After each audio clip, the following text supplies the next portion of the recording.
Rogério Ceni fez algumas substituições diferentes e enquanto alguns acharam que ele foi corajoso, outros acharam que ele foi um professor pardal.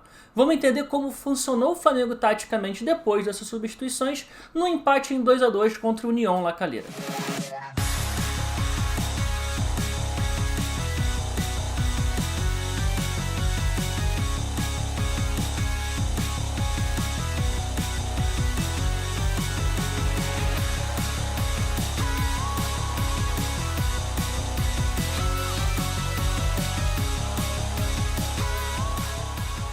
Fala galera, Bruno Pet na área para mais um vídeo. Hoje a gente vai trazer uma análise aqui de como funcionou taticamente o Flamengo depois das substituições que o Rogério fez ao longo do segundo tempo no empate em 2-2 contra o União La Calera. A verdade é que, como estava perdendo o jogo e precisava buscar o resultado, o Rogério ele trocou algumas peças, modificou as funções de alguns jogadores e o Flamengo ficou com uma cara um pouquinho diferente. Mas antes da gente entrar nas substituições propriamente ditas, é importante a gente trazer um pouquinho aqui do contexto de como estava sendo o jogo.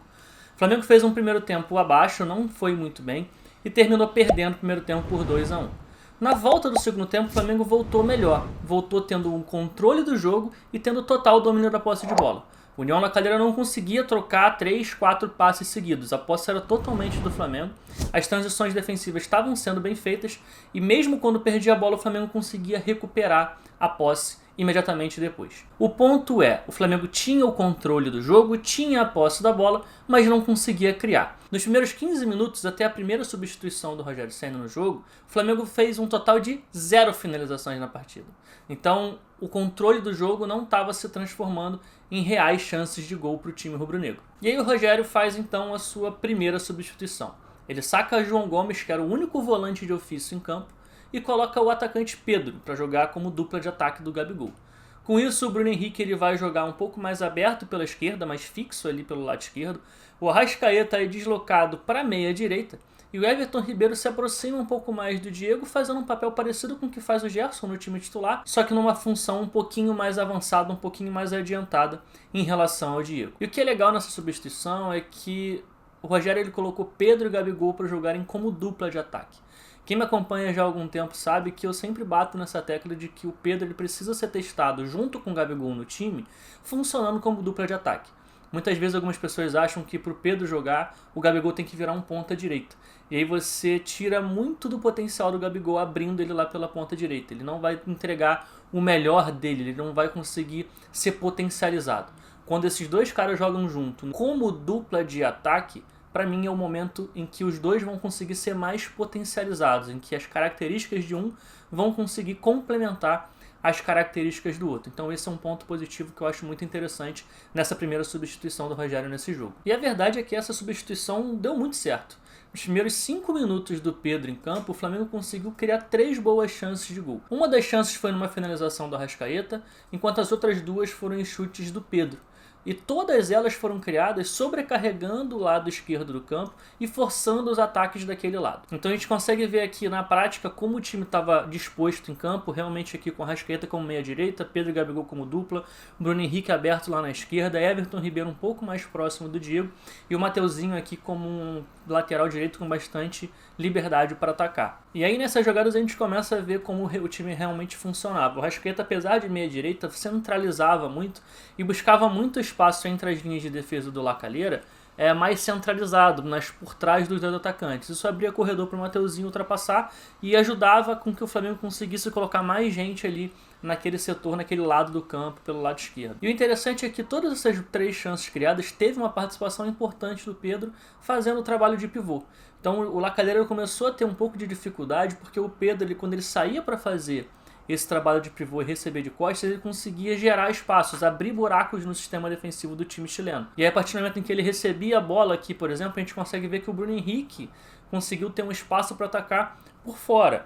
Num outro lance, a gente vê que ele consegue arrastar o zagueiro do La Calera e tem uma infiltração do Everton Ribeiro que vai conseguir receber lá na frente depois para gerar mais essa chance de gol. Então a gente consegue perceber como o Pedro conseguiu agregar nas ações ofensivas do Flamengo a partir desse momento. Só que depois de mais ou menos uns 10 minutos depois que o Pedro entrou, o La Calera começou a entender melhor como marcar esse ataque do Flamengo e conseguiu baixar um pouco o ritmo do jogo, amornar um pouquinho e conseguiu controlar melhor essas ações ofensivas do Flamengo. O treinador do La Calera aproximou um pouquinho mais os laterais dos zagueiros e fez com que Pedro e Gabigol não tivessem tanta liberdade assim. Então os laterais com os laterais mais próximos, a linha de defensiva, a linha de 4 da defesa, ficou bem compacta, bem juntinha, não tinha muita janela entre os laterais dos zagueiros e entre os zagueiros para os jogadores do Flamengo poderem atacar. E aí eles conseguiram controlar melhor e evitar que o Flamengo estivesse criando tantas chances assim de gol. E o que é interessante a gente citar também é que o sistema defensivo do La Calera nessa partida foi bastante diferente do que foi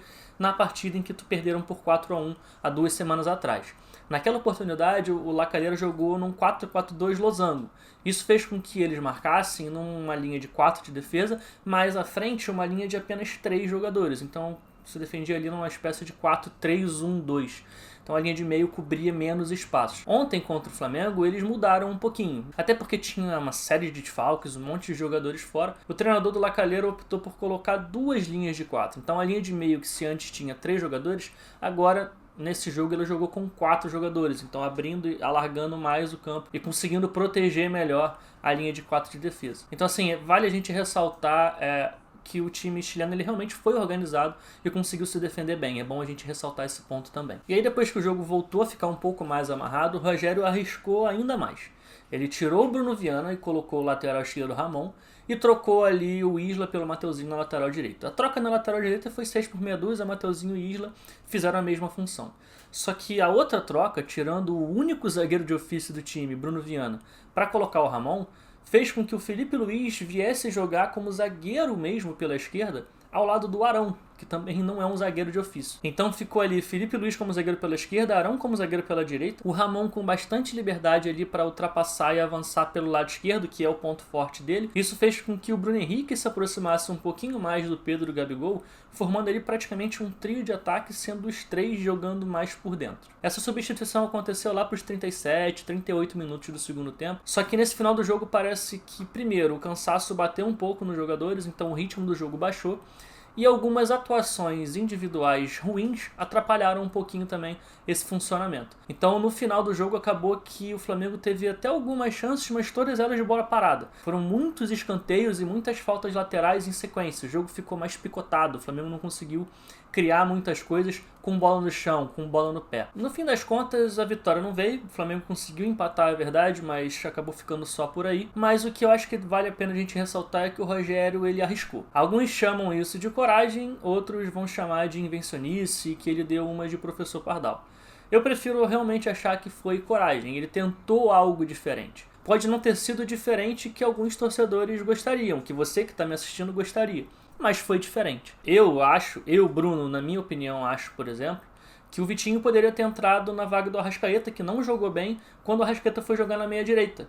E aí o Vitinho faria esse trabalho ali, buscando espaço entre as linhas, que ele vem realmente conseguindo jogar muito bem assim contra o Volta Redonda. Inclusive fez uma partida muito boa numa função bastante parecida com essa. Só que eu não posso achar que o trabalho tá todo ruim, que tá tudo errado, só porque o treinador não fez uma substituição que seria do meu agrado. Essa tenha sido talvez a pior partida do Flamengo na fase de grupos na Libertadores, mas é verdade também que o Flamengo tem 3 vitórias e 1 empate, está invicto na competição e a classificação ainda continua muito bem encaminhada. Então é isso, galera, não se esqueça de colocar aqui nos comentários o que vocês acharam sobre o jogo, o que vocês pensaram dessas substituições do Ceni, se vocês concordam, se vocês não concordam. Também não se esqueça de curtir o vídeo, compartilhar em todas as redes sociais, se inscrever no canal, acionar o sininho de notificações para saber sempre que tiver um novo conteúdo por aqui. E é isso, valeu, falou e tamo junto.